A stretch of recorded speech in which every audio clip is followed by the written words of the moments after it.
अपने ही देश के बच्चे पे, स्टूडेंट पे, जनता पर कोई पुलिस लाठी कैसे बरसा सकती है, वो भी कई राउंड। जबकि जंतर मंतर से पीसफुल मार्च लेकर के संसद तक जा रहे थे, उन पर लाठी बरसाया गया, उन पर टीयर गैस छोड़ा गया। क्यों छोड़ा गया, क्या वजह हो सकती है? किसी ने कहा कि असल बात वो पुलिस वाले तो आदेश का पालन करते हैं, ऊपर से आदेश रहा होगा तो इसलिए छोड़ दिया, आदेश लाठी चार्ज कर दिया। आदेश, भारत हमारा देश लोकतंत्र देश है, संविधान से चलता है, कानून से चलता है।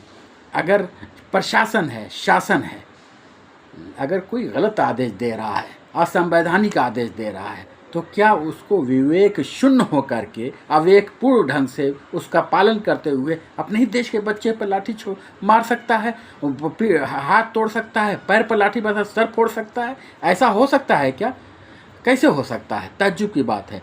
इसे 25 जून 1975 में रामलीला मैदान से जयप्रकाश नारायण ने एक भाषण दिया था, जो जेपी आंदोलन चल रहा था। उस भाषण का अंश क्या था? उन्होंने कहा था कि मैं अपने देश के पुलिस और सेना से कहना चाहता हूं कि वो देश के और संविधान के प्रति वफादार रहें। उन्हें जो आदेश दिया जा रहा है वो अगर असंवैधानिक है और गैर कानूनी है तो उस आदेश का पालन न करें। ये अधिकार है, इसलिए कि ये जो पुलिस लाठी बरसा रही थी, इनसे अदालत में सवाल पूछा जा सकता है कि जब ये ऐसा कुछ नहीं लग रहा था, जब उपद्रव नहीं कर रहे थे, कुछ नुकसान नहीं पहुंचा रहे थे, तो आपने लाठी क्यों बरसाया?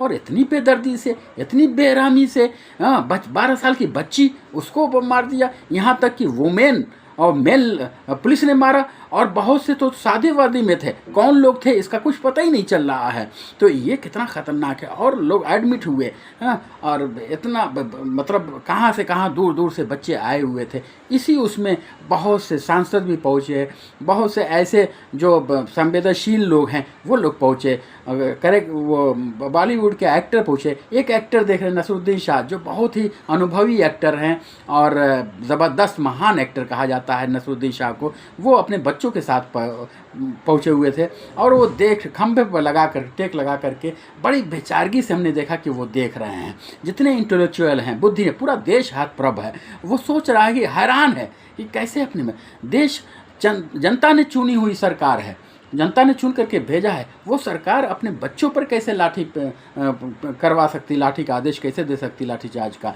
जबकि चुनी हुई सरकार है। जनता ने चुन के, प्रतिनिधि चुन के भेजा है, मालिक नहीं चुन करके भेजा है अपना। और किसी ने उनको मुकुट नहीं पहनाया है। वो जो शपथ जीत करके गए हैं, शपथ लिया है, किसका लिया है? संविधान का शपथ लिया है कि मैं संविधान के प्रति वफादार रहूँगा, इसकी रक्षा करूँगा। और वो जब चुनाव के दौरान जाते हैं जनता के बीच, तो वो हाथ जोड़ करके, भीख मांग करके वोट लेते हैं, तब सरकारें बनती हैं।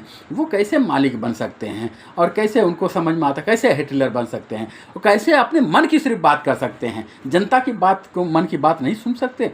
आप बताइए कि जो 22 लाख नीट की परीक्षा में बैठे थे, उनको री नीट देना पड़ा, और उसकी बाद कितने तो बेचारे परेशान कि वो उनका नंबर कम हो गया इस दफ़ा जब दिया। उन 22 लाख बच्चों के फादर, बहन, भाई गए हुए थे उस प्रोटेस्ट में। और इतना ही नहीं, 22-24 जो मरे हैं, आत्महत्या कर लिया है हताश होकर के, उनके कंपेंसेशन के लिए डिमांड कर रहे थे।